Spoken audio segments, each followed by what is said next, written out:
តើមនុស្សពិតជាវិវត្តមកពីសត្វស្វាដោយដែលគេបង្រៀនយើងមែនដែរឬទេមុននឹងពិភាក្សារឿងនេះពីជ្រុងមួយនៃវិទ្យាសាស្ត្រខ្ញុំសូមពិភាក្សាបញ្ហានេះពីជ្រុងមួយនៃសាសនាសិនមានសាសនាច្រើនដែលបញ្យល់ពីការចាប់កំណើតของមនុស្សយើងនឹងខ្ញុំលើកតែសាសនាពី3សំខាន់ៗនៅក្នុងពិភពលោកបានណានៅក្នុងគ្រិស្តសាសនាមនុស្សត្រូវបានបង្កើតឡើងដោយព្រះជាម្ចាស់បន្ទាប់ពីព្រះជាម្ចាស់បានបង្កើតមេឃនិងដីហើយញែកពន្លឺពីភាពងងឹតហើយនៅថ្ងៃទី6ព្រះជាម្ចាស់បង្កើតមនុស្សប្រុសមុនគេចេញពីដីឈ្មោះថាអាដាមបន្ទាប់មកព្រះជាម្ចាស់បង្កើតនាងអេវ៉ាចេញពីឆ្អឹងជំនីរបស់អាដាមនៅក្នុងព្រហ្មញ្ញសាសនាវិញព្រះព្រហ្មបានបង្កើតមនុស្សចេញជា4ថ្នាក់វណ្ណៈទី1គឺជាវណ្ណៈព្រាហ្មណ៍គឺជាវណ្ណៈដែលខ្ពស់ជាងគេដែលមានតួនាទីជាគ្រូជាបាអាចារ្យបង្រៀនថ្នាក់ផ្សេងទៀត3ខាងក្រោមវណ្ណៈព្រាហ្មណ៍នេះកើតចេញពីព្រះអសឬក៏មាត់របស់ព្រះព្រហ្មវណ្ណៈទី2គឺវណ្ណៈក្សត្រយៈវណ្ណៈនេះមានតួនាទីជាអ្នកដឹកនាំជាអ្នកគ្រប់គ្រងជាអ្នកការពារប្រទេសជាតិវណ្ណៈក្សត្រនេះកើតមកពីព្រះហស្ថរបស់ព្រះព្រហ្មវណ្ណៈទី3ហៅថាវណ្ណៈវេស្យៈវណ្ណៈនេះកើតមកពីផ្លូវរបស់ព្រះព្រហ្មមានតួនាទីជាអ្នកចំនួនជាអ្នកសម្ដែងជាសិល្បករទូកុនឡើងឡាវណ្ណៈទី4គឺជាវណ្ណៈដែលអន់ខ្សោយថោកទាបជាងគេកើតចេញពីបាតជើងរបស់ព្រះព្រហ្មមានតួនាទីជាអ្នកបម្រើជាឈ្នួលរបស់វណ្ណៈ3ខាងលើនៅក្នុងពុទ្ធសាសនាវិញមនុស្សកើតចាស់ឈឺស្លាប់វិលវល់នៅក្នុងវដ្តសង្សាររាប់អសង្ខ័យជាតិដោយសារតែអវិជ្ជាតណ្ហាបាទានដោយសារតែមនុស្សគ្មានវិជ្ជានេះហើយធ្វើឲ្យមនុស្សនៅតែកើតចាស់ឈឺស្លាប់វិលវល់ទៅមកគ្មានទីបញ្ចប់ឥឡូវយើងក៏លេចមើលបញ្ហានេះពីជ្រុងមួយនៃវិទ្យាសាស្ត្រវិញនៅឆ្នាំ1859លោក Charles Darwin ដែលជាជីវវិទូមកពីប្រទេសអង់គ្លេសបាននិពន្ធសៀវភៅមួយដែលមានចំណងជើងថា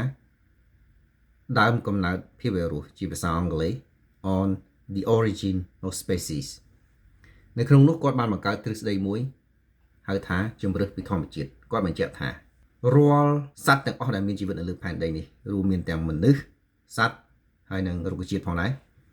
សុទ្ធតែមានបុព្វបុរសរបស់ខ្លួនដែលមានន័យថាជីវិតទាំងអស់នៅលើផែនដីនេះសុទ្ធតែវិវត្តមកពីអ្វីមួយនៅខាងដើម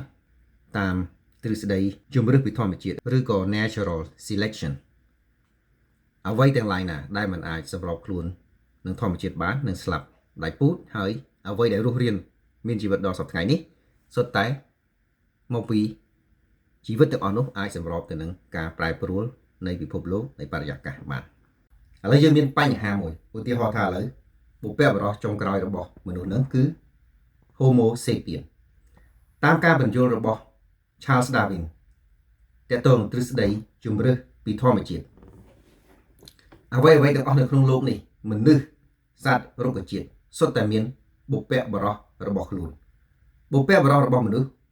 ចុងក្រោយបំផុតហ្នឹងគឺ Homo sapiens ប៉ុន្តែ Homo sapiens មានបុព្វបុរសរបស់ខ្លួនដែរ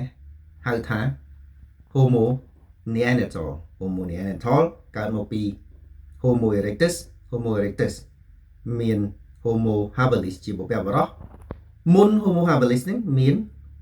Australopithecus ឬក៏យើងហៅថាអូរ៉ុងអូតង់ឬក៏ស្វាអឺជាបុព្វបុរសរបស់ខ្លួនដែរឥឡូវនេះដើម្បីឲ្យងាយស្រួលយើងដាក់លេខ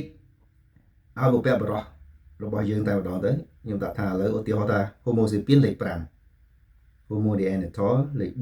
4 Homo erectus លេខ3 Homo habilis លេខ2ស្វាអឺនេះលេខ1អញ្ចឹងបុព្វបុរសចុងក្រោយរបស់យើងគឺលេខ5លេខ5វិវត្តមកពីលេខ4លេខ4វិវត្តមកពីលេខ3លេខ3វិវត្តមកពីលេខ2លេខ2វិវត្តមកពីលេខ1ប៉ុន្តែនៅក្នុងជំរើសពីធម្មជាតិមិនមែនសត្វទាំងអស់សុទ្ធតែវិវត្តទៅជាពូជម្បូរផ្សេងទាំងអស់ទេអាកាសវិវត្តទៅអញ្ចេះអាកាសវិវត្តទៅអញ្ចោះអញ្ចឹងហើយបានជាយើងមានជីវិតនៅលើផែនដីហ្នឹងរាប់លានជីវិតខុសគ្នាខ្លះទៅជាត្រីហ្នឹងមានម្បូរផ្សេងខុសគ្នាអញ្ចឹងទៅឥឡូវចម្ងល់របស់យើងបើសិនជាយើងវិវត្តមកពីអាទី5នេះមែននេះចុះអាទី4អាទី3វាបាត់ទៅណាមិនបានអត់ឃើញឥឡូវមិនបានសល់តែអាស្វានេះហើយនៅអាទី5ហ្នឹងទី1វាបាត់ទៅណាវាងាប់អស់ឬក៏ អាទី4ហ្នឹងវិវត្តមកជាអាទី5ទាំងអស់អត់នៅដដែលខ្លះទេឬក៏វិវត្តទៅជាស្អីផ្សេងទេដែលស្តៀងនឹងមនុស្សប៉ុន្តែមិនមែនជាមនុស្សហេតុអីវិវត្តមកជាទី5ទាំងអស់នឹងគឺជាចម្ងល់របស់យើងចម្ងល់មួយទៀតដូចដែលយើងនិយាយអញ្ចឹងខាងលើអញ្ចឹងនៅក្នុងទ្រឹស្ដីជំនឿវិធម្មជាតិសត្វមនុស្សរុក្ខជាតិទាំងអស់សុទ្ធតែមានបុព្វបុរសរបស់ខ្លួនដែលមានន័យថាជីវិតនៅក្នុងโลกនេះអ្វីក៏ដោយសុទ្ធតែវិវត្តមកពីអ្វីមួយទៀតបើសិនជាវាពិតដូច Charles Darwin និយាយមែនបើសិនជាពិតទី5វិវត្តមកពីទី4ទី4វិវត្តមកពីទី3ទី3វិវត្តមកទី2ទី2វិវត្តមកទី1យើងដេញចុះក្រោមអញ្ចឹងយើងដេញចុះទៅក្រោយទៀតព្រោះស្វាអ៊ូហ្នឹងក៏វាមានបុព្វបុរសរបស់វាដែរវិវត្តមកពីលមូនរហូតដល់ទៅជាជីវិតដំបូងគេហ្នឹងគេហៅថាឯកោសិកាអតិសុខុមប្រាណឬក៏សត្វដែលមានកោសិកាតែមួយតែយើងមានបញ្ហាមួយតើអតិសុខុមប្រាណឬក៏សត្វឯកោសិកាឬក៏សត្វដែលមានកោសិកាតែមួយហ្នឹងមានបុព្វបុរសវាជាអ្វី